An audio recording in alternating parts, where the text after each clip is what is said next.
Amen. Isang pinagpalang umaga po sa ating lahat.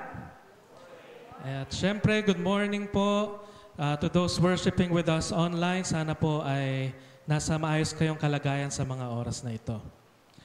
Alam po natin na ang huling mga salita ay mahalaga dahil ito ay naghahayag sa atin ng puso ng tao kapag malapit ng mamatay. Hindi po ba?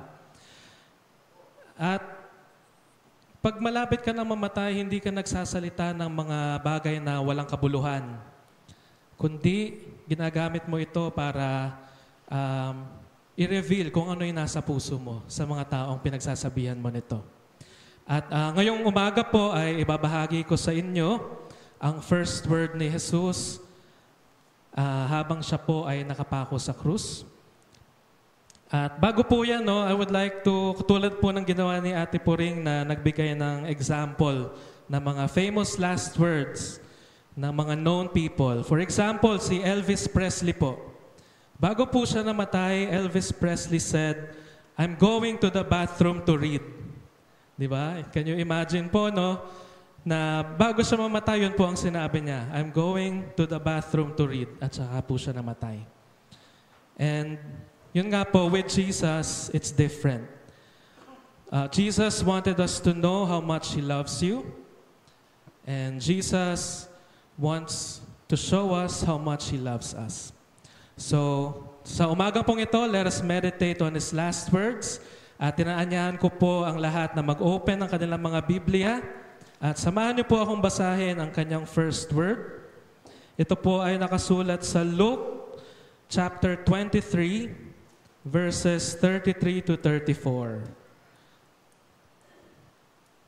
Isama na rin po natin yung verse 33, So, ang nakalagay po dito, when they came to the place called the Skull, they crucified Him there, along with the criminals, one on His right, the other on His left.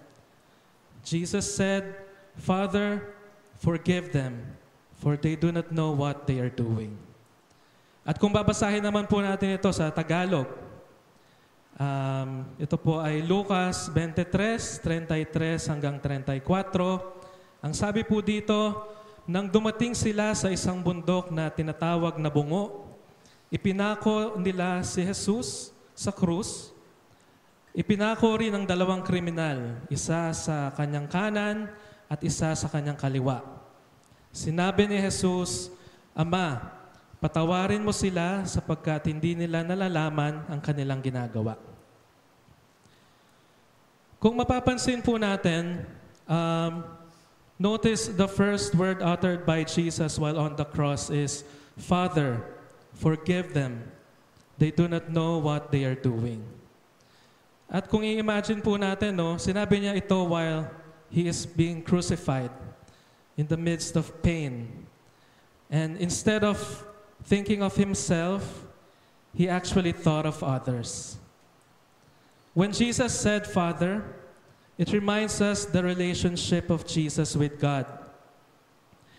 It shows and it reveals that Jesus trusted the Father in the midst of pain, in the midst of suffering. At sa verse po nito, ano po bang pwede nating matutunan? What can we learn from Jesus when He said, "Father"? It shows that the Father trusted God because He knew that He was doing the Father's will. And also, the word Father implies love relationship with God. So it reveals that Jesus really, truly loves the God the Father. And tulad nga po ng sabi ko, while in the midst of pain, Jesus had trust or had complete trust and confidence sa ating Ama. The next thing that Jesus said is, "Forgive them."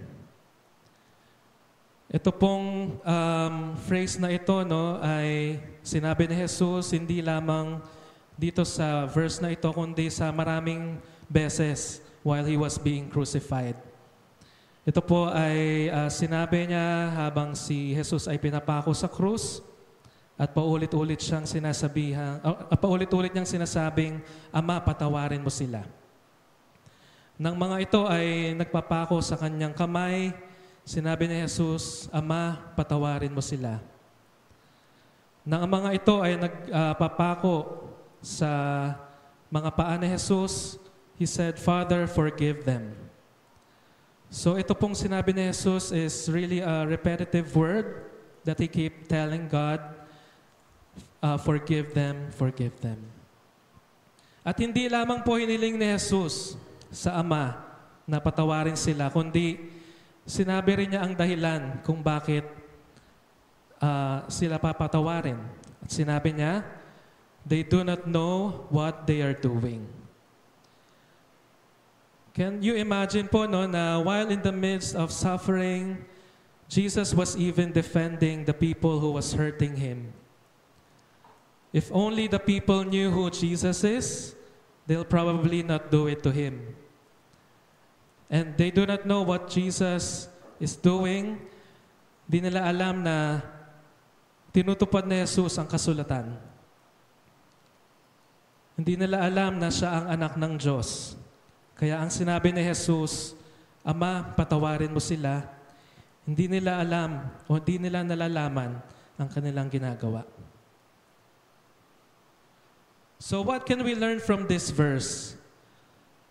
We can learn that Jesus practiced what He preached. Di po ba? Kung maalala po natin, He told the disciples, forgive one another, love your enemies. Jesus practiced what He told the disciples, to forgive. And if people mistreat you, you show them love. If people hate you, you forgive them. At ngayon po, samahan niyo po ako na tignan natin. Kasi ito pong nangyari ito kay Jesus ay isang biblical fulfillment na naisulat din po sa Isaiah mula sa Old Testament, which is written almost 700 years before Christ. So we can open our Bibles to Isaiah 53:12. And ang sabi po dito sa verse na ito ay paikliin ko na lang po, because He poured out His life unto death and was numbered with the transgressors, for He bore the sin of many and made intercession for the transgressors. Jesus was surrounded with criminals, yet He Himself bore the sin of many and interceded for the transgressors. So back to the time na Jesus is being crucified, makikita po natin na He was really praying for them. He was praying for the criminals. He was praying for those brutalizing Him and praying for those crucifying Him. Kaya po humiling siya sa Ama na patawarin sila. And all in all, this verse reveals the heart of Jesus. Amen po ba? That He truly, truly loves us. Kaya mga kapatid, tandaan po natin na forgiveness is an act of faith. So let us consider today, isipin po natin na kung may mga taong nakagawa sa atin ng mali na mas masakit pa sa ginawa kay Jesus nung Siya ay pinapako sa krus. Kung si Jesus po ay may pusong mapagpatawad, dapat tayo pong mga anak niya, we should be able to exercise that same level of forgiveness for the people who have hurt us. Tulad nga po sabi sa Ephesians 4:32, be kind and compassionate to one another, forgiving each other just as in Christ God forgave you. Yun lamang po, maraming salamat.